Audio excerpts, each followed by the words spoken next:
Oke, perkenalkan nama saya Glenis Ilona dari kelas 12 MIPA 2. Di sini saya akan mempresentasikan pertanyaan-pertanyaan yang telah Bapak kasih ke kami. Pertama, jelaskan yang dimaksud pertumbuhan primer dan sekunder. Pertumbuhan primer yaitu pertumbuhan yang terjadi pada jaringan meristematik dari hasil pembelahan sel-sel jaringan meristem primer. Pertumbuhan ini terjadi pada ujung batang embrio dan ujung akar. Terus pertumbuhan sekunder. Pertumbuhan sekunder yaitu kelanjutannya dari pertumbuhan primer yang sebagai aktivitas jaringan meristem sekunder, yaitu bertambah besarnya organ tubuh tumbuhan.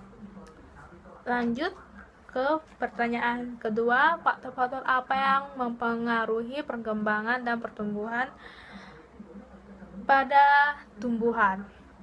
Yang pertama itu ada faktor eksternal atau lingkungan yang berpengaruh adalah faktor iklim,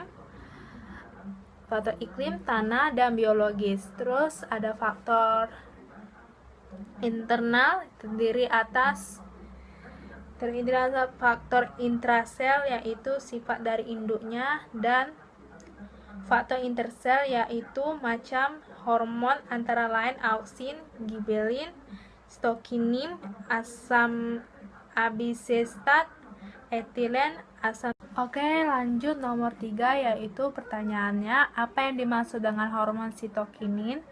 Jelaskan dan sebutkan fungsinya.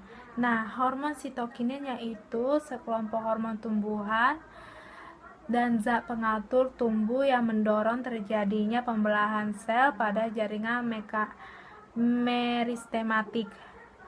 Nah, fungsi-fungsi hormon sitokinin yaitu pertama ada merangsang pembelahan sel, kedua memperkecil dominasi apikal, yang ketiga mengatur pembentukan bunga dan buah. Terus pertanyaan keempat, sebutkan faktor ekstern yang mempengaruhi pertumbuhan pada tumbuhan. Pertama tuh ada iklim meliputi cahaya, temperatur udara, lalu ada gas, angin, dan matahari. Terus yang kedua ada juga tanah. Tanah ini meliputi tekstur dan struktur tanah, bahan organik, ketersediaan nuklir, dan pH. Terus ada biologis seperti gulma, serangan mikroorganisme penyebab penyakit, nematoda, macam-macam tipe herbivora. Oke, lanjut nomor 5. Mengapa kulit batang pohon jati tampak pecah-pecah atau rusak? Nah, karena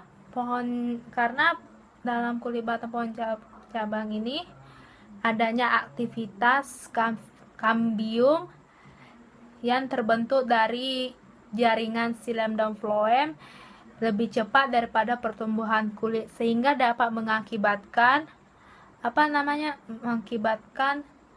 pertumbuhan kulit terluar seperti epidermis dan korteks menjadi rusak ataupun pecah-pecah.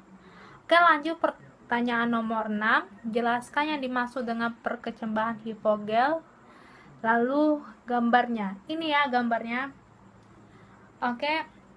Perkecambahan hipogel yaitu perkecambahan yang tidak ditandainya keping biji di atas permukaan tanah, melainkan tetap di dalam permukaan tanah. Oke, lanjut ke nomor 7. Pertanyaannya, bagaimana pengaruh hormon auksin terhadap tumbuhan? Hormon auksin merupakan senyawa kimia indol acetic acid dalam kurung AAA dihasilkan dari sekresi pada titik tumbuh yang terletak pada ujung tunas, ujung akar, daun muda, bunga, buah, dan kambium. Jika hormon auksin berada di ujung tunas, maka akan diangkut oleh jaringan berkas pembuluh menuju ke tunas untuk tumbuh dan pemanjangan sel-sel jaringan batangnya. Nah, pengaruhnya ke hormon Ausin itu yang pertama merangsang pemanjangan batang, namun hambat pemanjangan pada akar. Yang kedua, hambat pertumbuhan batang lateral. Yang ketiga, merangsang pertumbuhan akar lateral. Oke, lanjut ke pertanyaan nomor 8. Adakah perbedaan antara pertumbuhan dan perkembangan? Pertumbuhan yaitu suatu proses pertumbuhan ukuran dan volume serta jumlah secara irreversibel, yaitu tidak dapat kembali ke dalam bentuk semula. Sedangkan perkembangan yaitu suatu proses menuju. Oke, selanjutnya nomor 9. Alat apakah yang digunakan untuk mengetahui kecepatan pertumbuhan tanaman? Nah, di sini diketahui ada dua alat yang dapat mengetahui kecepatan pertumbuhan tanaman. Pertama ada mistar, kedua ada busur tumbuh. Nah, mistar ini cara mengukurnya, kecambah itu harus ditandai dengan tinta yang tahan air pada jarak tertentu. Terus untuk busur tumbuh tuh cara menggunakannya itu ikatkan tali atau benang pada ujung batang tanaman dalam pot yang sudah disediakan. Terus yang kedua, kemudian pada katod diletakkan alat pentunjuk yang dapat berputar mengikuti putaran katrol. Terus yang ketiga, pada ujung benang yang lain diikatkan sebuah beban pemberat. Yang keempat, aturlah pentunjuk pada benang katrol tadi agar bergerak sepanjang busur yang telah diberi oleh skala. Terus yang kelima, amatilah selama beberapa hari busur penunjuknya dan hitunglah berapa pertambahan tinggi atau panjangnya batang itu. Oke, lanjut nomor 10, yaitu sebutkan bagian-bagian biji monokotil dan dikotil. Nah, ini gambar dikotil ya. Nah, gambar dikotil itu ada kotiledon, epikotil, plumula, hipokotil, dan radikula. Nah, masing-masing saya akan menjelaskan bagian-bagiannya. Pertama ada di situ kotiledon, merupakan bagian biji yang paling besar dan berisi cadangan makanan bagi embrio. Terus ada juga epikotil, merupakan bagian embrio yang terletak di atas poros embrio. Habis itu ada plumula. Plumula merupakan calon daun pada embrio yang terletak di ujung epitokotil. Terus ada hipokotil. Hipokotil ini merupakan bagian embrio yang terletak pada di bawah porosnya embrio.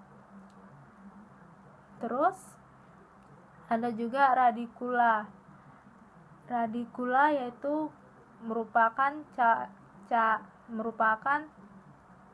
calon akar pada embrio yang terletak pada ujung hipokotil.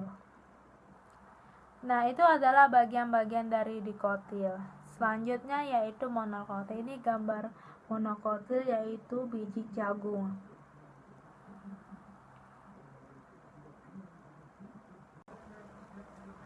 Oke, selanjutnya yaitu bagian biji monokotil. Ini gambarnya. Oke. Biji monokotil contohnya biji jagung. Biji jagungnya itu terdapat ada kotiledon, koleoptil, plumula, koleoriza, jaringan buah, kulit biji, endosperm, epikotil, dan radikula.